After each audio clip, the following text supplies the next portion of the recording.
জয় রাধে, জয় নিতাই, জয় গৌরহরি।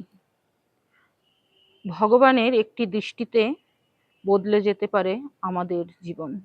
হ্যাঁ ভক্ত, আসুন আমরা শ্রবণ করি একটি অপূর্ব সুন্দর লীলা।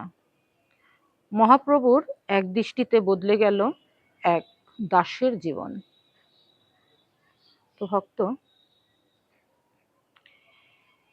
একটি হাড়ি ভাঙল, কিন্তু খুলে গেল আত্মসমর্পণের দ্বার।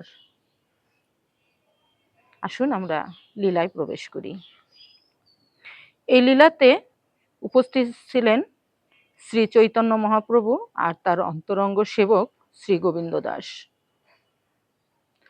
পুরীর নীলাচলে তখন মহাপ্রভুর কঠোর তপস্যা ধর্ম পালন করছেন। তার জীবন একেবারে নিরালম্ব। আজ যা আছে আজই গ্রহণ করুন, আগামী দিনের জন্য কিছু সঞ্চয় নেই। একদিন জগন্নাথ দেবের মহাপ্রসাদ এলো।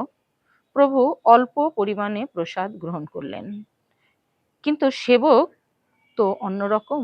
গোবিন্দ দাস তখন ভাবলেন, যদি প্রভুর পরে প্রয়োজন হয়, যদি রাতের বেলা ক্ষুধা লাগে। এই ভাব থেকে তিনি সামান্য প্রসাদ মাটির হাঁড়িতে রেখে দিলেন। কিছুক্ষণ পরে মহাপ্রভুর দৃষ্টি পড়ল সেই সঞ্চিত প্রসাদের দিকে। তিনি সঙ্গে সঙ্গে জিজ্ঞেস করলেন, গোবিন্দ, এগুলো কি? গোবিন্দ ভয়ে কাঁপতে কাঁপতে বললেন, প্রভু, আপনার জন্য রেখে দিয়েছি। মহাপ্রভুর মুখ গম্ভীর হয়ে উঠল। তিনি বললেন, সন্ন্যাসী জীবনের সঞ্চয়, আগামী দিনের চিন্তা, এ কেমন বৈরাগ্য? এ কথা যেন বজ্রের মতো পড়ল দাসের হৃদয়ে। কারণ তার উদ্দেশ্য ছিল সেবা।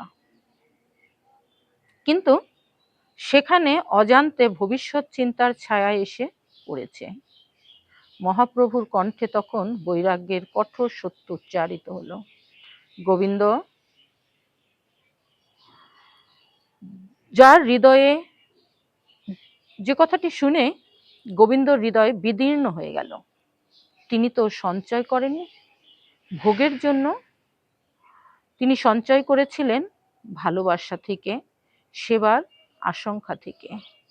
কিন্তু প্রভুর দৃষ্টিতে সামান্য ভবিষ্যৎ চিন্তাও সন্ন্যাসীর জীবনে আসক্তির সূক্ষ্ম রেখা। গোবিন্দ আর এক মুহূর্ত অপেক্ষা করলেন না। চোখ ভেজা, হাত কাঁপছে, তবুও দৃঢ় সংকল্পে সেই মাটির হাঁড়ি তুলে নিলেন। এক আঘাতে ভেঙে দিলেন। মাটির হাঁড়ি তখন চূর্ণ বিচূর্ণ হলো। কিন্তু তার চেয়েও গভীরে চূর্ণ হলো আমি আগামীর জন্য রাখবো এই সূক্ষ্ম ভাবনা। ভাঙা হাঁড়ির টুকরো মাটিতে ছড়িয়ে পড়ল, আর সেই শব্দ যেন বলল, আজ থেকে শুধু বর্তমান, শুধু প্রভুর ভরসা। গোবিন্দের চোখ বেয়ে অশ্রু গড়ালো। সেই অশ্রুতে লজ্জা নয়, আছে শুদ্ধতা। তিনি মৃদু স্বরে বললেন, প্রভু, আমার সেবায় যদি অনুমাত্র আসক্তি থাকে, আপনি তা ভেঙে দিন। আমার হাতে হাঁড়ি ভাঙল, কিন্তু আমার অন্তরের ভরসা আজ আপনার উপরেই স্থির হলো। প্রভু বললেন, এ দাসের প্রেম কত সূক্ষ্ম, কত নির্মল। তার দৃষ্টি কোমল হয়ে উঠল। কঠোর বৈরাগ্যের আড়ালে যে অসীম করুণা লুকিয়ে থাকে, সে করুণা তখন নিঃশব্দে ঝরে পড়ল। গোবিন্দ নতমস্তকে তখন দাঁড়িয়ে, ভাঙা হাঁড়ির টুকরো ছড়িয়ে ছিটিয়ে আছে মাটিতে, আর তার অন্তর পূর্ণ শূন্যতা। সে আর কিছু চায় না, না প্রশংসা, না সান্ত্বনা, শুধু চায় প্রভু সন্তুষ্ট হোক। মহাপ্রভু ধীরে ধীরে বললেন, গোবিন্দ, আজ তোমার সেবা শুদ্ধ হলো। যে দাস নিজের সূক্ষ্ম আসক্তিও ভেঙে ফেলতে পারে, সেই আমার প্রকৃত আশ্রিত। এই কথায় গোবিন্দের হৃদয় ভরে উঠল। ভাঙা হাঁড়ির শব্দ মিলিয়ে গেল, রইল শুধু এক নির্জন নির্মল নীরবতা। সেই নীরবতায় যেন উচ্চারিত হলো ভক্তির আসল নাম, আত্মসমর্পণ। শেষ পর্যন্ত এমন হলো যে দরজার বাইরে ছড়ানো মাটির টুকরোর ভিতরে শান্ত গম্ভীরার আলো, আর এক দাসের হৃদয় সম্পূর্ণভাবে প্রভুর চরণে নিবেদিত।